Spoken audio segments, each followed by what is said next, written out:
In the beginning God created the heaven and the earth. And the earth was without form and void, and darkness was upon the face of the deep, and the Spirit of God moved upon the face of the waters. And God said, "Let there be light," and there was light. And God saw the light, that it was good, and God divided the light from the darkness.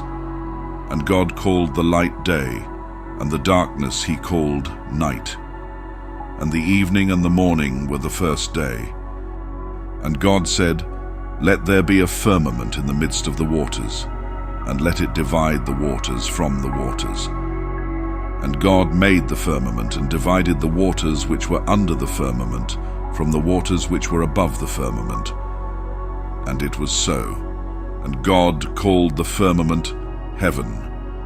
And the evening and the morning were the second day. And God said, "Let the waters under the heaven be gathered together unto one place, and let the dry land appear." And it was so. And God called the dry land earth, and the gathering together of the waters called he seas. And God saw that it was good. And God said, "Let the earth bring forth grass, the herb yielding seed, and the fruit tree yielding fruit after his kind, whose seed is in itself upon the earth." And it was so. And the earth brought forth grass, and herb yielding seed after his kind, and the tree yielding fruit whose seed was in itself after his kind. And God saw that it was good. And the evening and the morning were the third day.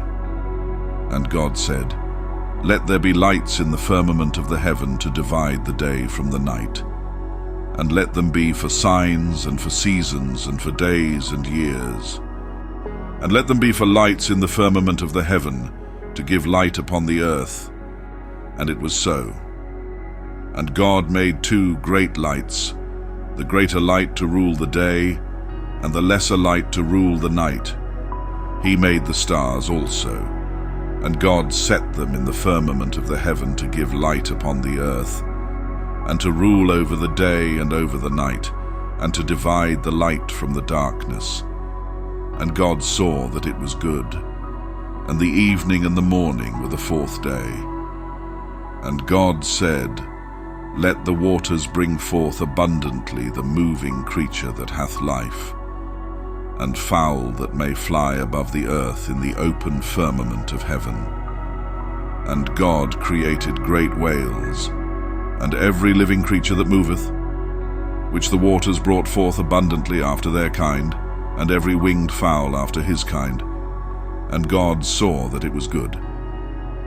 And God blessed them, saying, "Be fruitful and multiply, and fill the waters in the seas, and let fowl multiply in the earth." And the evening and the morning were the fifth day. And God said, "Let the earth bring forth the living creature after his kind, cattle and creeping thing, and beast of the earth after his kind." And it was so. And God made the beast of the earth after his kind, and cattle after their kind, and everything that creepeth upon the earth after his kind. And God saw that it was good. And God said, "Let us make man in our image, after our likeness, and let them have dominion over the fish of the sea, and over the fowl of the air, and over the cattle, and over all the earth, and over every creeping thing that creepeth upon the earth." So God created man in his own image. In the image of God created he him. Male and female created he them. And God blessed them. And God said unto them, "Be fruitful, and multiply, and replenish the earth, and subdue it, and have dominion over the fish of the sea, and over the fowl of the air, and over every living thing that moveth upon the earth." And God said, "Behold, I have given you every herb-bearing seed, which is upon the face of all the earth, and every tree, in the which is the fruit of a tree yielding seed. To you it shall be for meat, and to every beast of the earth, and to every fowl of the air, and to every thing that creepeth upon the earth wherein there is life.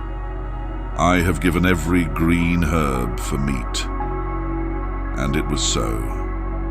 And God saw everything that he had made, and behold, it was very good. And the evening and the morning were the sixth day. Thus the heavens and the earth were finished, and all the host of them. And on the seventh day God ended his work which he had made, and he rested on the seventh day from all his work which he had made. And God blessed the seventh day and sanctified it, because that in it he had rested from all his work which God created and made. These are the generations of the heavens and of the earth when they were created, in the day that the Lord God made the earth and the heavens, and every plant of the field before it was in the earth, and every herb of the field before it grew. For the Lord God had not caused it to rain upon the earth, and there was not a man to till the ground. But there went up a mist from the earth, and watered the whole face of the ground. And the Lord God formed man of the dust of the ground, and breathed into his nostrils the breath of life. And man became a living soul. And the Lord God planted a garden eastward in Eden, and there he put the man whom he had formed. And out of the ground made the Lord God to grow every tree that is pleasant to the sight, and good for food, the tree of life also in the midst of the garden, and the tree of knowledge of good and evil. And a river went out of Eden to water the garden, and from thence it was parted, and became into 4 heads. The name of the first is Pison. That is it which compasseth the whole land of Havilah, where there is gold, and the gold of that land is good. There is bdellium and the onyx stone. And the name of the second river is Gihon. The same is it that compasseth the whole land of Ethiopia. And the name of the third river is Hiddekel. That is it, which goeth toward the east of Assyria. And the fourth river is Euphrates. And the Lord God took the man, and put him into the garden of Eden to dress it, and to keep it. And the Lord God commanded the man, saying, Of every tree of the garden thou mayest freely eat, but of the tree of the knowledge of good and evil thou shalt not eat of it. For in the day that thou eatest thereof, thou shalt surely die. And the Lord God said, It is not good that the man should be alone. I will make him an help meet for him. And out of the ground the Lord God formed every beast of the field, and every fowl of the air, and brought them unto Adam to see what he would call them. And whatsoever Adam called every living creature, that was the name thereof. And Adam gave names to all cattle, and to the fowl of the air, and to every beast of the field. But for Adam there was not found an helpmeet for him. And the Lord God caused a deep sleep to fall upon Adam, and he slept. And he took one of his ribs, and closed up the flesh instead thereof. And the rib which the Lord God had taken from man made he a woman, and brought her unto the man. And Adam said, This is now bone of my bones, and flesh of my flesh. She shall be called woman, because she was taken out of man. Therefore shall a man leave his father and his mother, and shall cleave unto his wife, and they shall be one flesh.